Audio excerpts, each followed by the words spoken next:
Amém, amados? Eu quero pedir você para que você deixe a sua Bíblia aberta. Nós iremos estudar então, iremos usar muita Bíblia.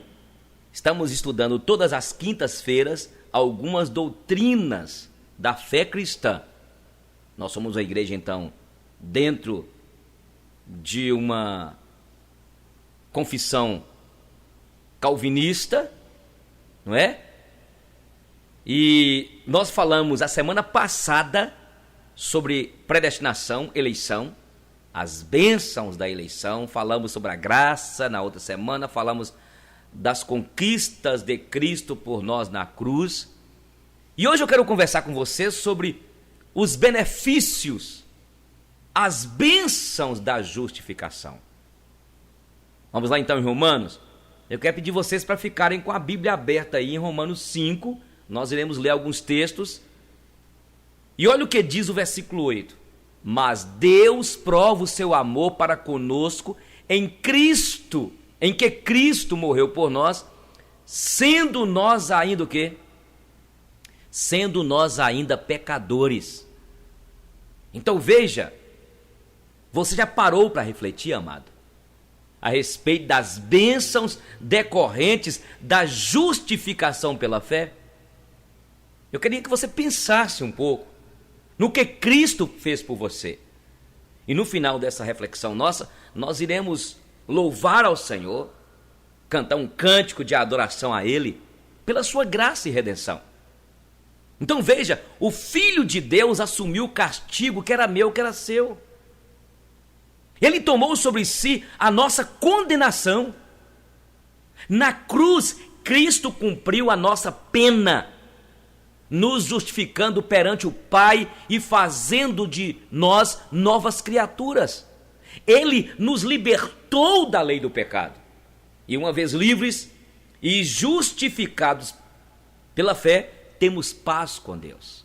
O versículo diz aí, paz com Deus. O versículo 2 fala acesso à graça dele. Como pecadores, jamais poderíamos pagar a nossa dívida com o Pai. Quando pela fé recebemos o perdão de Deus, a culpa que nos perturbava, que perturbava as nossas consciências, foi substituída pela graça e misericórdia divina. Nós falamos na semana passada sobre o nosso livre acesso a Deus. Você lembra que nós falamos que não existe nada em nós, nada, para justificarmos perante o Senhor. Romanos capítulo 3 nos fala que não há justo sequer nenhum, porque todos o quê? Todos extraviaram, todos pecaram. Daqui a pouco nós vamos falar que por um só entrou o pecado no mundo, mas por um só, o segundo Adão, Jesus Cristo, nós fomos justificados e alcançamos, pela graça do Senhor, acesso a Ele. Antigamente no Império Romano, nós falamos aqui, quando o prisioneiro era colocado naquela prisão e ali colocava o delito dele, quando ele concluía, pagava ali os seus crimes, lá havia o carcereiro e colocava sobre aquela cela, né? Está pago. Ninguém poderia condená-lo porque ele já pagou a sua dívida. Isso não acontece comigo, contigo. Não foi por obras da lei. Não igual tem colocado algumas seitas, propostas de religiões, tentando chegar diante de Deus pelos seus méritos. Primeiro, que não temos mérito algum. Não é por obras de lei. Nós falamos, quando nós estudamos aqui, dentro da soteriologia também, falamos sobre a salvação pela graça. Não vem de obras para que ninguém o quê? Se glorie. Então Jesus, quando ele foi erguido naquela cruz, ele deu o brado, tetelestai, está pago, está consumado. E é isso que eu quero nessa noite colocar para os queridos. Eu quero pedir você para ir olhando ali no quadro, na televisão. Porque nos 4 primeiros capítulos aqui da Epístola aos Romanos, Paulo já havia escrito a respeito das origens e das bases da nossa justificação. E faltava agora falar dos resultados dessa justificação. Que benefícios a justificação nos trouxe? Quais seriam as bênçãos a ela associada? E aí ele fala aqui no capítulo 5 de paz, alegria, esperança. São apenas, como introdução, algumas dessas bênçãos associadas à justificação pela fé em Cristo. Então veja que Paulo, ele vai além. Ele mostra que tudo isso só foi possível porque Deus nos fez participante de uma bênção maior. Ele nos fez sermos parte da nova criação. Esse fato será mostrado através aqui do contraste, entende? Feito entre Adão. Adão é símbolo da velha criação, e Jesus Cristo, o segundo Adão, cabeça de uma nova criação. Por um só entrou o pecado no mundo, todos pecaram, mas por causa da morte de Cristo, temos acesso ao Pai, e agora nós somos uma nova criação dele. Por isso, aqui em Pedro fala da semente que foi lançada em nós. Não é? Nós iremos falar sobre a doutrina da regeneração, e foi lançada em nós uma semente incorruptível, feita por obra do Espírito Santo. Então, todos pecaram. Só quero lembrar os irmãos aqui da semana, parece que foi retrasada, porque eu estou fazendo o livro, irei lançar em setembro, sobre o tema Educação, uma tarefa árdua, mas um grande privilégio, onde eu trabalho sobre a questão do pecado original. Tanto você que é católico, que está aqui, que tem participado dos estudos conosco aqui, como nós protestantes, evangélicos, nós cremos no pecado original. A Bíblia diz que todos pecaram. E aí eu trabalho no livro exatamente a ideia, no Salmo 51, que nós falamos a semana retrasada, não foi?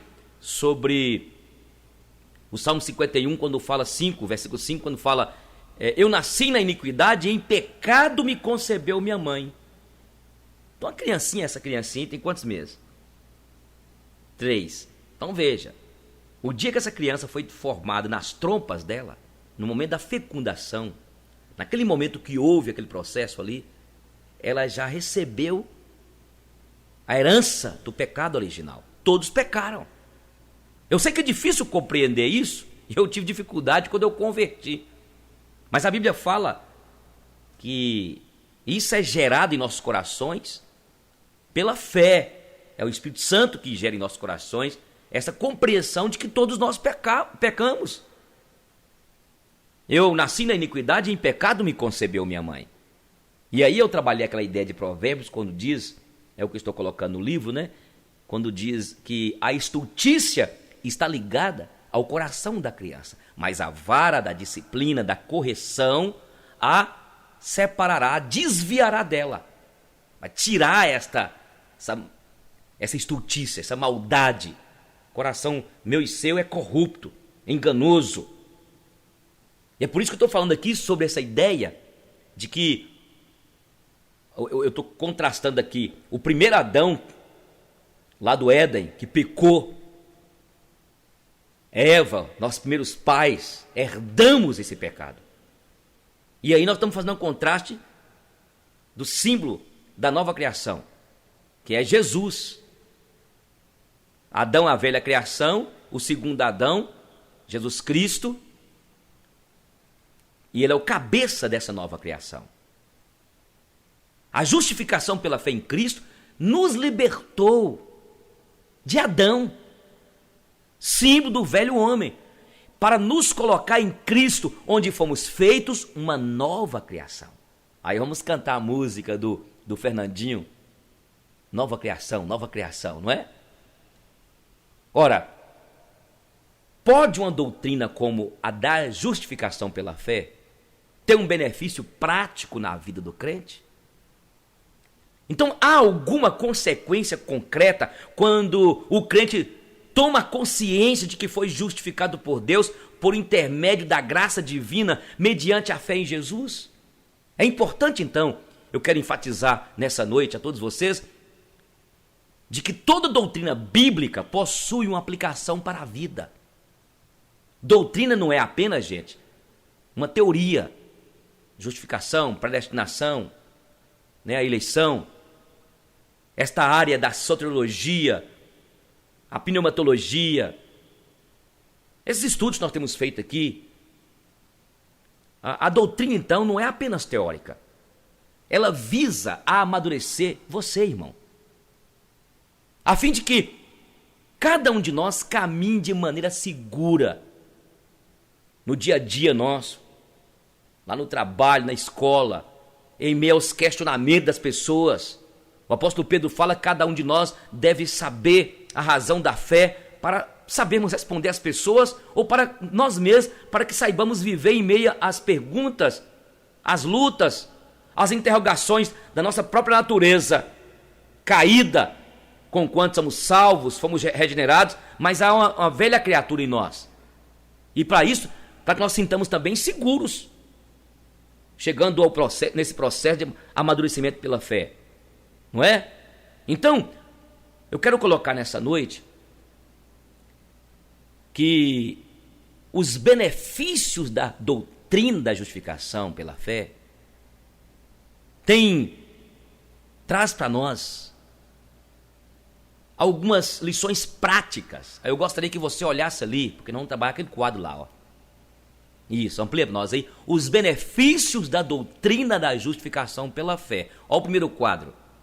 A graça de Deus justificando o ser humano. Trazendo o quê? A bênção da paz com Deus, a bênção de esperar em Deus e a bênção de sofrer por Cristo Jesus. O amor trinitário, nós vamos falar aqui, que na justificação está aqui a trindade. O amor do Pai pelo ser humano. O Espírito Santo distribui o amor, está aí em Romanos 5. E o Filho realiza o amor no coração. E essa nova criação, está lá no quadro, a nova criação de Deus, o homem Adão, o homem em Cristo, a bênção da paz em Deus. Então esse quadro acima ali, ó, vai destacar exatamente uma série de bênçãos que eu e você, como crentes justificados por Deus, temos acesso ao Pai. No momento em que o Espírito Santo agiu em nós e abriu nosso coração para a compreensão da palavra de Deus, o que aconteceu? Quando aconteceu essa porta que abriu, aí nós entendemos estas bênçãos. Um dos pontos mais importantes desse quadro são as imagens que o apóstolo Paulo usa para destacar o homem imperfeito em Adão e o ser humano perfeito em Jesus. A diferença, olha para você ver aqui, a maior das bênçãos da justificação pela fé é que se por Adão entrou no mundo a morte, o sofrimento, a traição, a tristeza, toda desordem, podemos assim dizer, integralmente nessa complexidade minha e sua, em Cristo chegou o quê? Em Cristo chegou a vida, chegou a paz, chegou segurança, chegou a esperança, chegou a alegria e tudo quanto é bom para mim e para você que estamos em Cristo Jesus, nosso Senhor. Então eu quero enfatizar que a nova realidade de vida de uma pessoa justificada por Deus é permitir conhecer uma das mais ricas e consoladoras doutrinas sobre a condição do ser humano agora justificado por Cristo. Quantas são as pessoas que chegam às nossas comunidades, às igrejas, pessoas sofridas. Quem sabe você que está aqui nessa noite estava com a mente cheia de confusão, cheia de condenação, a alma na consciência, a condenação, o desespero, o medo. Então, quando nós tivemos o contato, quando assimilamos esta verdade bíblica e pela fé, quebrou em nós, quebra, destrói as amarras da alma e da consciência. Quantos, você pode dar um testemunho aqui, quantos de nós que estamos aqui que vivíamos acusados, acuados, presos, dominados pelo medo, pelas superstições, eu mesmo da religião que eu fui criado. Mas o que aconteceu? Isso tudo foi quebrado em nome de Jesus, foi jogado no chão. Essas algemas, essas prisões que nós vivíamos, quando nós recebemos a justificação, tudo isso caiu por terra. Olha o próximo quadro que eu estou colocando lá. A justificação pela fé nos concede muitos benefícios. Olha para você ver lá. Primeiro, nós vamos ver paz com Deus. Segundo, acesso à graça pela fé.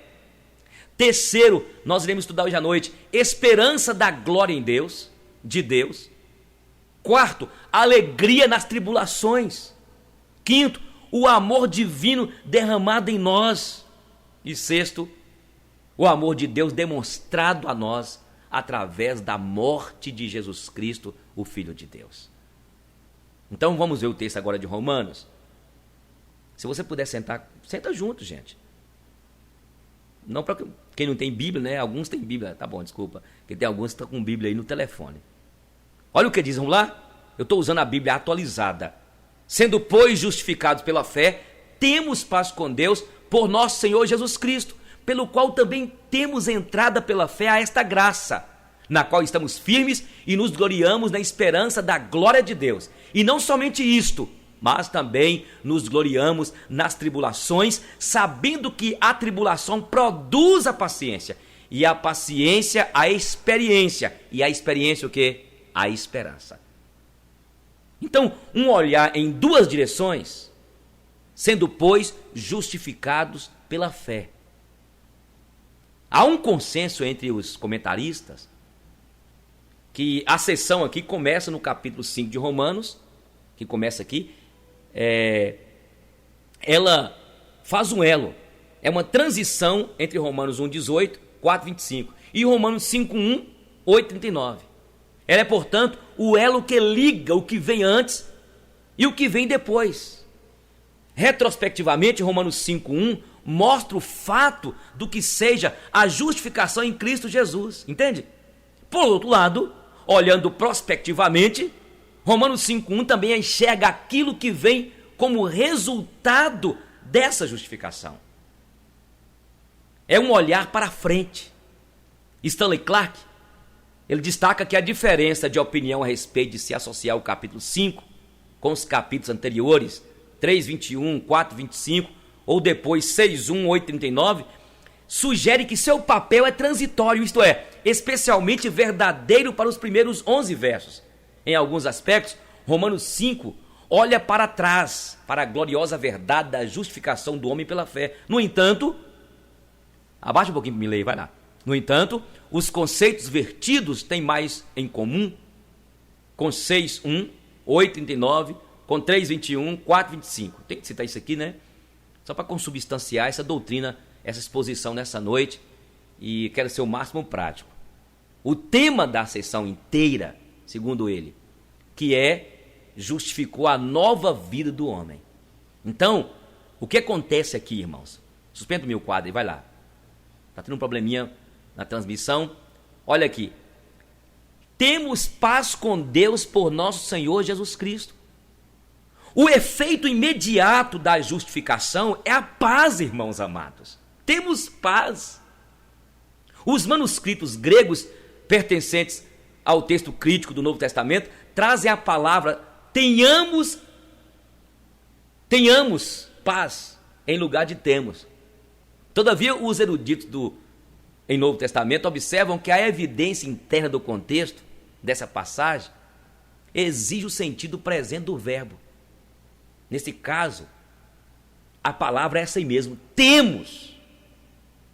A paz com Deus, a paz por Deus, ou a paz com Deus, é uma realidade presente na vida nossa, irmãos. Amém, amados? Ela é a coroação ou resultado imediato da justificação. Não é algo que vamos ter somente no futuro, mas é algo que o crente já desfruta agora.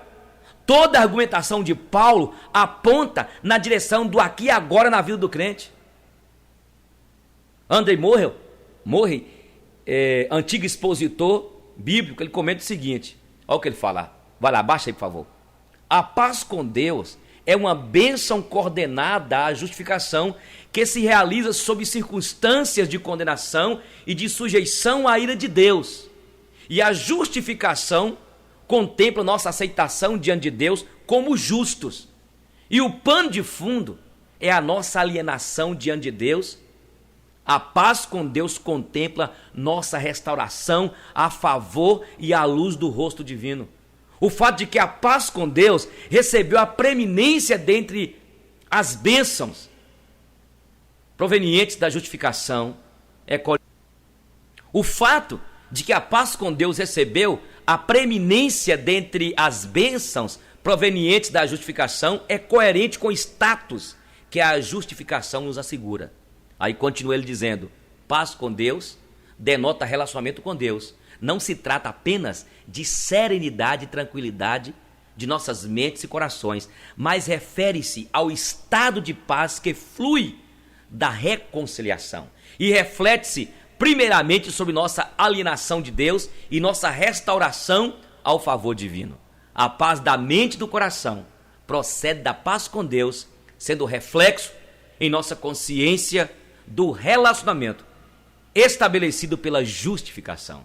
Aí eu estou citando lá, está no quadro, viu? O André Murray é um grande expositor bíblico. Então nós temos paz, não é a paz da serenidade, né? Mas é a paz, o relacionamento com Deus. A porta da graça. Olha o que diz aqui. Pelo qual também temos entrada, vamos lá? Versículo 2. Pelo qual também temos entrada pela fé a esta graça, na qual estamos firmes e nos gloriamos na esperança da glória de Deus. A graça de Deus é o coração da carta aqui aos Romanos. Tudo gira em torno da graça. William Buckley, grande perito em grego neotestamentário, captou muito bem o sentido desse texto original. Aqui o quadro pintado por Paulo mostra a grande porta que a justificação pela fé nos abriu. Entendeu o que ele está colocando? Quando essa porta se abre e entramos por ela, encontramos-nos com a graça. Não com o julgamento, recriminação ou condenação, mas com a gloriosa graça de Deus. Entende? É isso que Buckley fala. E é verdade o que nós vimos aqui. Nos últimos anos, irmãos, tem havido um verdadeiro despertar quanto à doutrina da graça. Mas é preciso olhar com cuidado para esse despertamento. Nem tudo que se passa por graça tem realmente graça. Nós estamos vendo aí alguns pregando, né, no YouTube, alguns falando, tudo é graça. Na verdade, há uma graça sendo pregada e ensinada por aí que não tem graça alguma. Veja bem, a graça que justifica o pecado em vez do pecador, observou então o Dietrich Bonhoeffer, é uma graça barata. A graça que justifica o pecado em vez do pecador, é o que Bonhoeffer diz, é uma graça barata. E é o que tem sido ensinado por muitos líderes aí, pregadores. A graça de Deus, irmãos, é justificadora e perdoadora, mas também ela é o quê? Responsabilizadora. Pode tudo. Pode. Faz o que você dá na cabeça. Que graça é essa? É uma liberdade que já foi, que não há lugar para libertinagem. Entende? Não é justificar A graça não é barata. A graça de Deus é justificadora e perdoadora, mas também é o quê? Responsabilizadora. Aqui diz o versículo 2, vamos lá? E nos gloriamos na esperança da glória de Deus. Veja aqui que essa esperança tem uma dimensão escatológica. Os crentes se regozijam pela esperança de um futuro que, embora não desfrutamos agora em toda a sua plenitude, mas que já está construído por Deus. Nós falamos aqui sobre milênio e falamos a ideia do já, ainda não. Então, o apóstolo Paulo fala aqui, e nos gloriamos na esperança da glória. Está mostrando uma dimensão que é escatológica. Conquanto não estamos desfrutando da esperança, nós estamos desfrutando aqui em toda a sua plenitude do que recebemos, mas está sendo construído por Deus. O versículo 3, vamos lá? Nos gloriamos nas tribulações. A imagem que temos quando lemos aqui essas palavras de Paulo nos dá a impressão de que ele parece subir degraus com seu argumento. Primeiramente, olha o que ele fala. Ele fala da graça, como uma grande porta aberta que nos conduz até a presença da majestade de Deus divina. A nossa caminhada até lá é um andar movido pela esperança. Mas nesse caminho, nesta nossa trajetória, existem pedras, espinhos, as barreiras, as inconveniências. Enfrentamos lutas, enfrentamos angústias, tribulações, vicissitudes, conforme Jesus diz em João 3, 16, 33, que no mundo passaremos por aflições, mas tem de bom ânimo. Mas enfrentando tudo isso, não é motivo para desânimo. Nos gloriamos nas tribulações. Entende? Nesse caminho, vamos ter dificuldades. O sofrimento, as tribulações são usadas por Deus, ou são usados por Deus, para moldar nossa vida. Aí eu quero aproveitar e ser bem prático nessa noite, para você que está aqui, para você que nos ouve. Talvez a senhora, minha irmã, está passando lutas com o teu filho, uma situação difícil no seu casamento, perdeu o emprego. Eu não sei, vários problemas, um problema de enfermidade. Nós temos de crer no que nós temos ministrado e temos dito que cremos, na soberania de Deus. Romanos 8, 28, o apóstolo Paulo fala: todas as coisas cooperam para o bem daqueles que amam a Deus, daqueles que são chamados segundo o seu propósito. A Bíblia é muito clara quando diz em Tiago que bem-aventurado o varão, o cristão, que suporta com perseverança a provação. Porque depois de ser provado e aprovado, receberá o quê? A coroa. É loucura o que é exposto aqui. Nos gloriamos nas tribulações. O apóstolo Paulo chega aqui em Coríntios dizendo que entristecidos, mas sempre alegres. Entende? Veja bem, eu cito lá, por favor, suspenda aí, o Novo Dicionário Internacional de Teologia do Novo Testamento destaca que o termo aqui, para tribulação, significa pressão.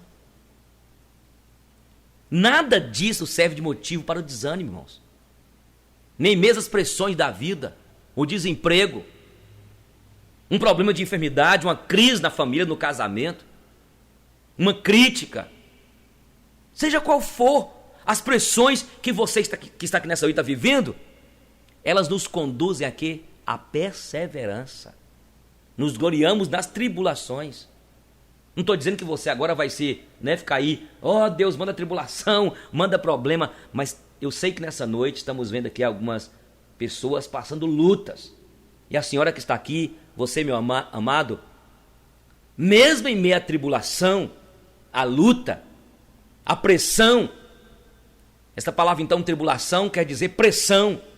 Pressão por dentro, pressão por fora, pressão do governo, crise. Nada disso pode nos tirar da caminhada. Amém, gente? Nada. E eu quero dizer para você nessa noite, olha, desembarace de todo o peso, de embaraço, de tudo isso que está sobre você. Perguntas que têm te atormentado, por que Deus, por que Deus?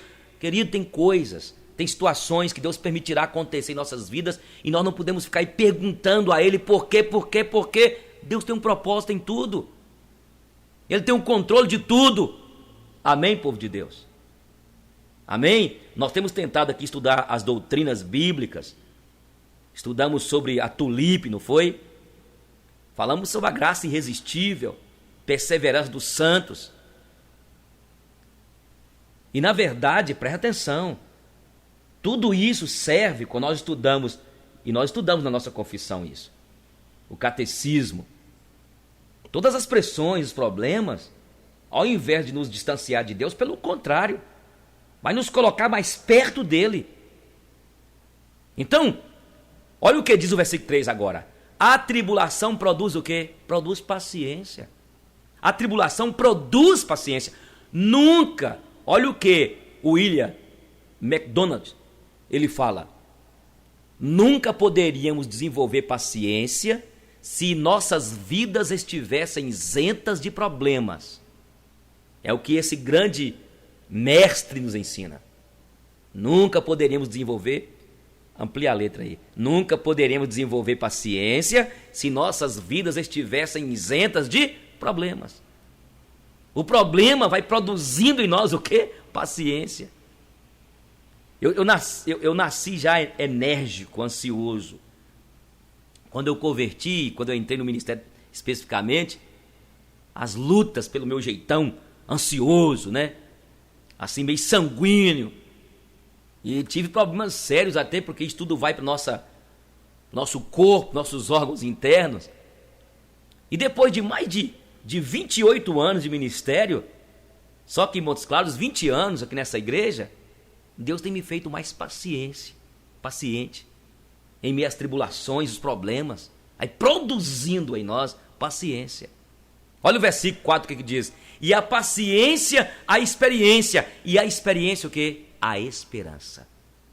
Paulo chega agora ao estágio em que o cristão, provado pela fornalha da vida, os problemas, as lutas, as tribulações, as perdas, até morte, cresceu em maturidade, cresce. Agora ele tem experiência nessa caminhada. Essa experiência lhe dá o quê? Lhe dá a certeza de que a sua jornada é alicerçada na esperança, na esperança da vida do reino. Não é uma esperança que olha o vazio, o seco, o vácuo, mas uma esperança escatológica, eterna, que plenifica em Deus. Pode dar um glória mesmo, aleluias. Entende? Então, na lista aqui dos benefícios ou bênçãos vindos da cruz, encontramos uma que, no contexto atual, escandaliza muita gente, principalmente os teólogos aí da prosperidade. Paulo tem no sofrimento uma motivação para se gloriar. Olha que loucura! Na pregação de hoje, está com luta, está passando problemas, é porque você não tem fé, é porque você está em pecado. Na compreensão deste grande mestre aqui, o maior intérprete da mente do Espírito Santo, o apóstolo Paulo, ele fala, e não somente isto, mas também nos gloriamos nas tribulações, sabendo que a tribulação produz o quê? A paciência. E a paciência, a experiência. E a experiência, a esperança. E a palavra grega aqui, olha, traduzida em português como tribulação, vou repetir, volta aí. A palavra grega qual? Pressões, dificuldades e sofrimentos. Talvez você está aqui nessa noite, minha irmã, sendo pressionada, pressões por dentro, pressões por fora, pressão na família, pressão no trabalho, pressão lá na faculdade, pressão. É na pressão mesmo que nós somos moldados, somos burilados. Então é pressão. Que tipo de fé era essa que se alegrava no sofrimento, meu Deus? Que tipo de homem é esse aqui, apóstolo Paulo, que diz entristecidos, mas mesmo sempre alegres? mesmo entristecido porque perdeu alguém, mesmo entristecido porque perdeu o emprego, mesmo entristecido porque está sendo caluniado, mesmo entristecido porque está sendo, não está tendo solidariedade de ninguém, nem na igreja, nem ninguém do presbitério, nem da convenção sua lá. Mas ele entendia que a alegria estava presente. Por isso que eu gosto daquele canto que nós cantamos, esta paz que eu sinto em minha alma, não é porque tudo me vai bem, mas é porque eu sirvo a um Deus que é fiel. Não olho circunstâncias, não, mas olho o seu amor, o seu grande amor. A nossa paz em Deus, a nossa paz em Cristo, a nossa alegria não é circunstancial, ela é outra circunstancial. Então o apóstolo Paulo aqui fala de uma fé pura, sem os resquícios da teologia doida da prosperidade, sem os paliativos espirituais aí criados para entreter os cristãos modernos. Não. A esperança não traz confusão. É o que diz aí, vamos lá? Vamos ver certinho, olha o que diz lá. Põe o quadro aí para nós lermos juntos. E a esperança não traz confusão, porquanto o amor de Deus está derramado em nosso coração pelo Espírito Santo, que nos foi dado. Porque Cristo, estando ainda fracos, nós ainda fracos, morreu ao seu... Põe agora o próximo quadro, isso. Ninguém fez isso, olha para cá. A nossa esperança, observa aqui o grande homem de Deus, o apóstolo Paulo, não pode ser confundida porque se fundamenta na certeza. A certeza que vem com o amor de Deus que é derramado em nosso coração pelo Espírito Santo. Passamos então a experimentar o grande amor de Deus que o levou a justificar ímpios pecadores. O grande teólogo suíço Calbart, o Calbart expressa assim que ele diz: gloriamo-nos, pois na esperança, porque ela não está fundamentada em ação de nosso espírito de criaturas. Abaixa um pouquinho mais, vamos lá. Mas no Espírito Santo que nos foi outorgado, mediante o derramamento do amor de Deus em nossos corações. O Espírito Santo, continua Calbart, o Espírito Santo é a obra de Deus na fé, é o poder criador e redentor do reino de Deus que está próximo e que pela fé tange o mundo dos homens e o faz ressoar como o cristal às vibrações do diapasão. O Espírito Santo é o eterno sim da fé que, vista do lado humano, apenas pode ser descrita como negação e vácuo. Ele é o milagre inicial e criativo desta fé. O Espírito Santo é igual a Deus e por ele Deus tributa justiça ao que lhe crê. Eu li rápido, mas é essa a expressão do grande teólogo suíço Calbart. Entende, gente? Olha o que diz o versículo agora 8. Eu quero começar a terminar porque já venceu o tempo, mas olha o versículo 8.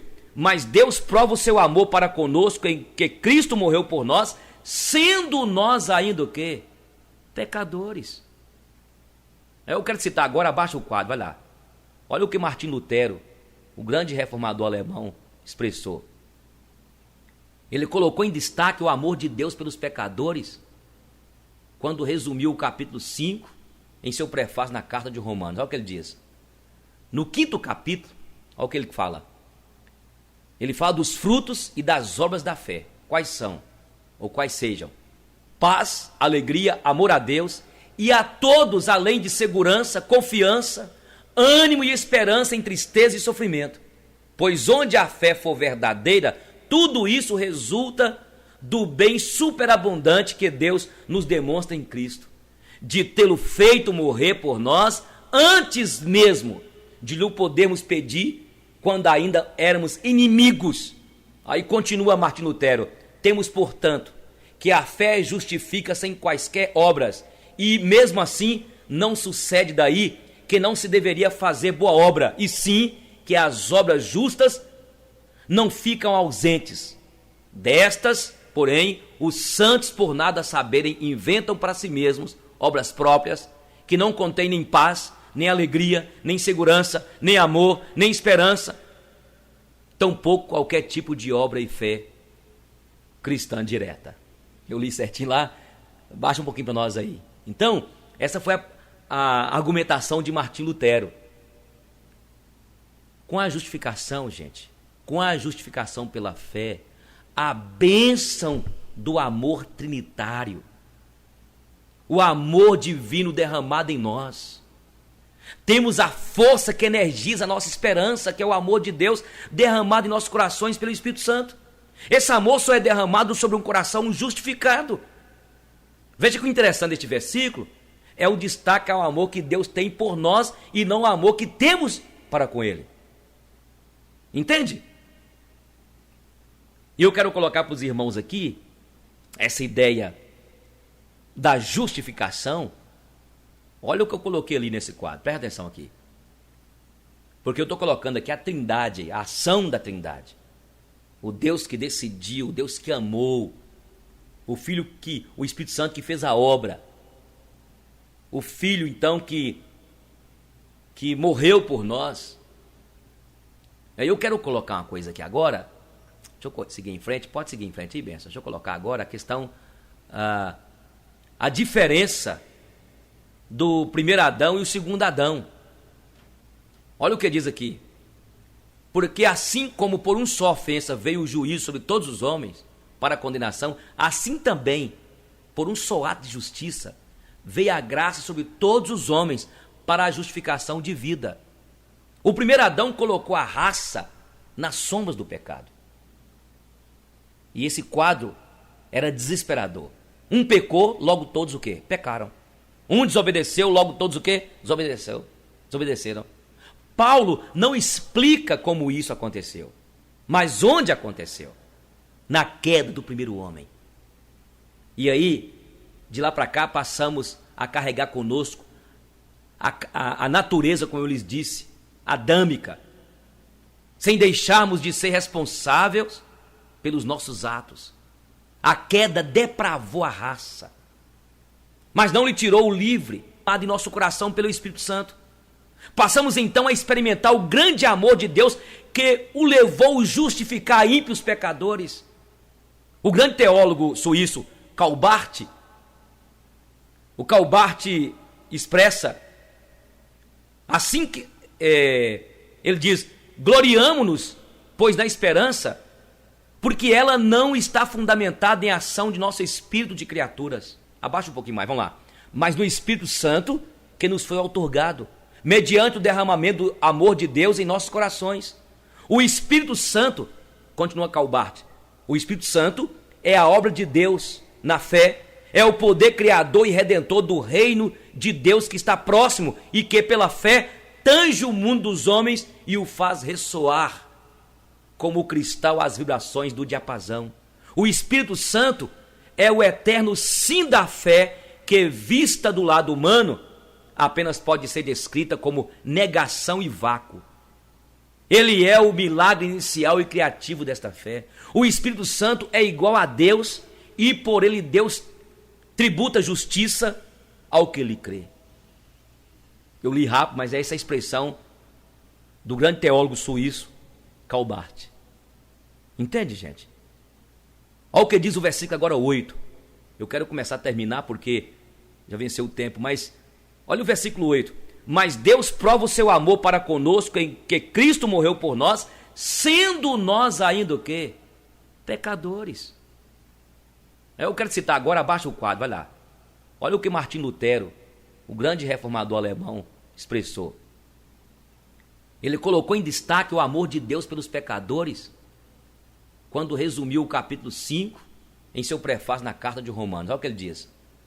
No 5º capítulo, olha o que ele fala. Ele fala dos frutos e das obras da fé. Quais são? Ou quais sejam? Paz, alegria, amor a Deus e a todos, além de segurança, confiança, ânimo e esperança em tristeza e sofrimento.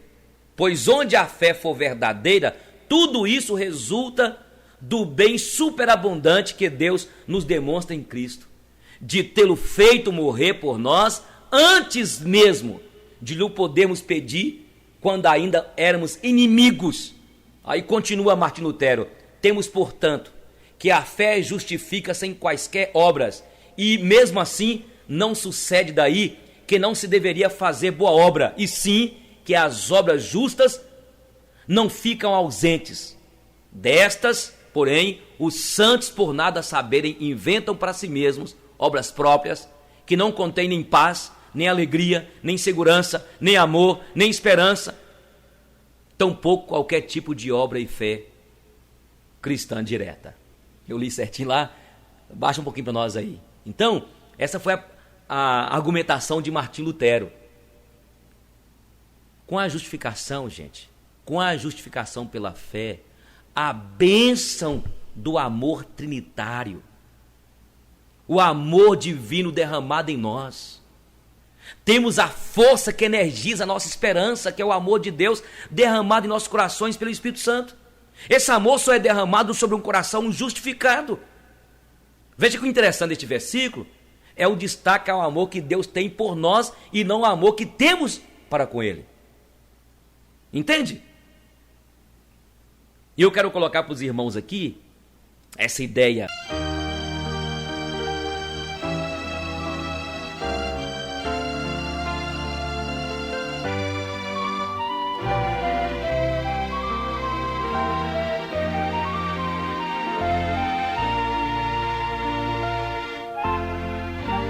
Muito cansado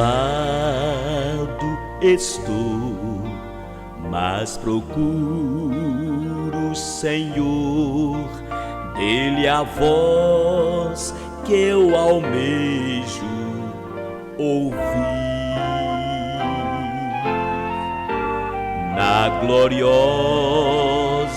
manhã ou à noite ao dormir, haverá paz no vale pra mim.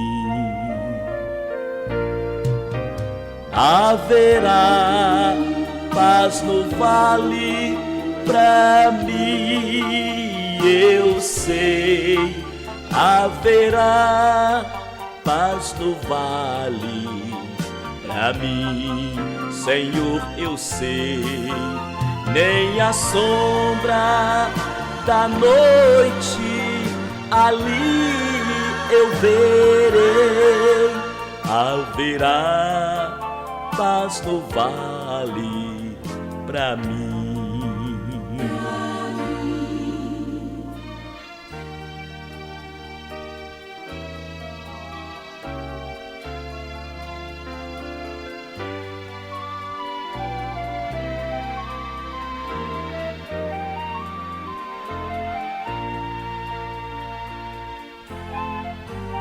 Quando o sol surgir no horizonte além e mostrar todo o vale em flor,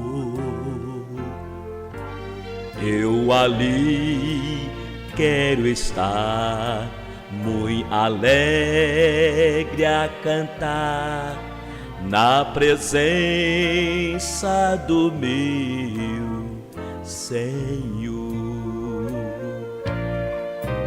Haverá paz no vale pra mim, eu sei.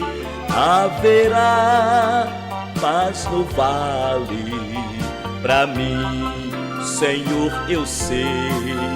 Nem a sombra da noite ali eu verei. Haverá paz no vale pra mim. Haverá paz no vale pra mim.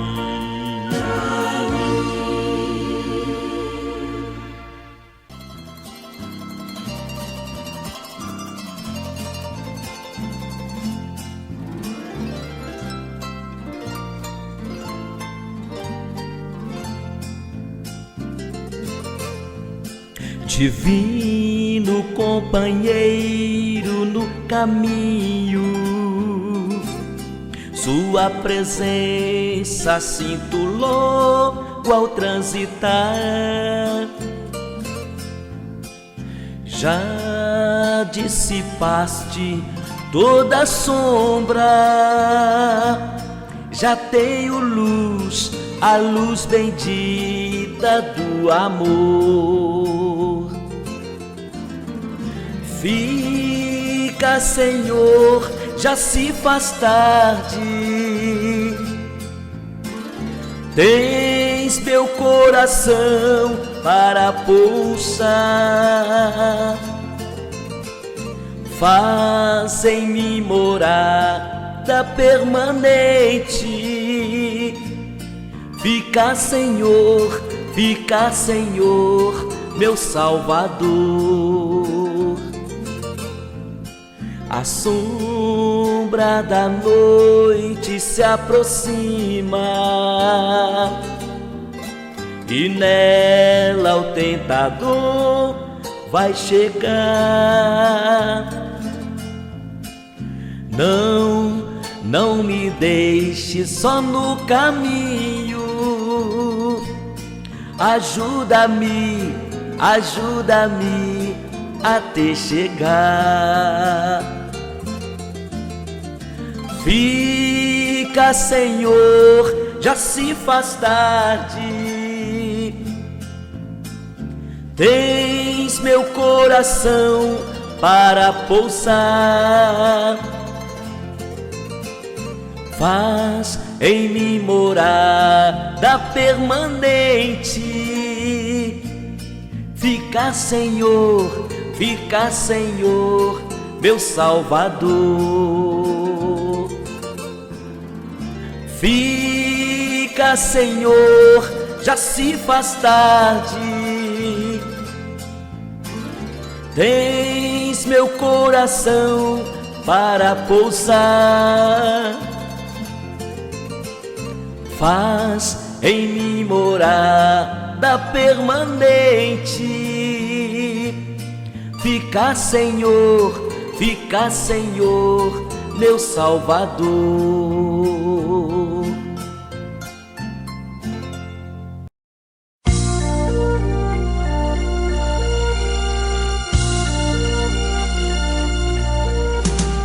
Olhando este mundo, ele viu grande multidão andando sozinho, sem nada na mão. Sua vida foi rosa vermelha cravada na cruz. Quem passou por ele sentiu compaixão. A rosa murchando e sangrando, se esvaindo em dor, perdendo a cor, sem respiração.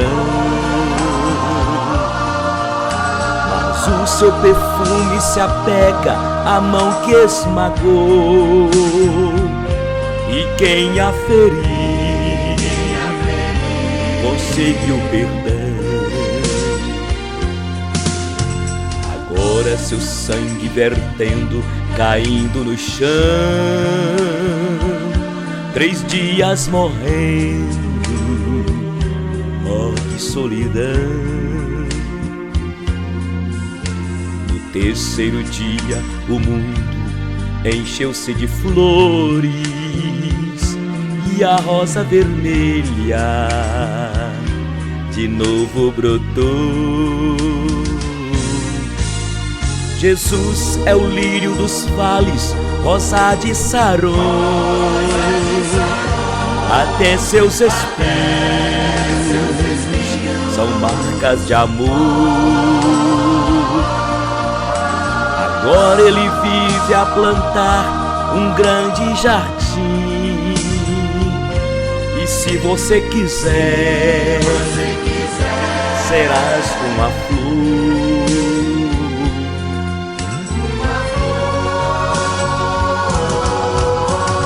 Agora seu sangue vertendo, caindo no chão, 3 dias morrendo, oh que solidão. Terceiro dia o mundo encheu-se de flores e a rosa vermelha de novo brotou. Jesus é o lírio dos vales, rosa de Saron, até seus espinhos são marcas de amor.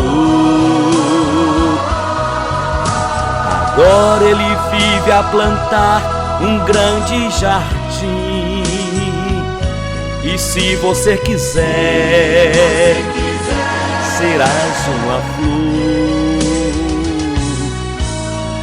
Jesus é o lírio dos vales, a rosa de Saron, até seus espinhos são marcas de amor. Agora ele vive a plantar um grande jardim, e se você quiser, serás uma flor.